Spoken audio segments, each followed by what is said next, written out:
રાજ્યમાં કાલથી 3 દિવસ શાળા પ્રવેશોત્સવ અને કન્યા કેળવણી મહોત્સવનો પ્રારંભ થઈ રહ્યો છે।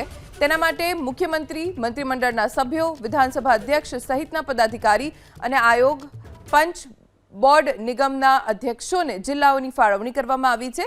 જો કે આ ફાળવણીમાં મંત્રી બચુ ખાબડને પડતા મુકાયા છે। મનરેગા કૌભાંડમાં પુત્રો, ભાણેજ અને નજીકના સગા સંબંધીઓ સામે ફોજદારી કાર્યવાહી બાદ શાળા પ્રવેશોત્સવમાંથી બચુ ખાબડને દૂર રખાયા છે। મંત્રીનો ડાઘ સરકારને ન લાગે તે માટે સરકારી કાર્યક્રમમાંથી મંત્રી બચુ ખાબડની બાદબાકી કરવામાં આવી છે। અગાઉ પણ બચુ ખાબડને પીએમ મોદીના કાર્યક્રમથી દૂર રાખવામાં આવ્યા હતા।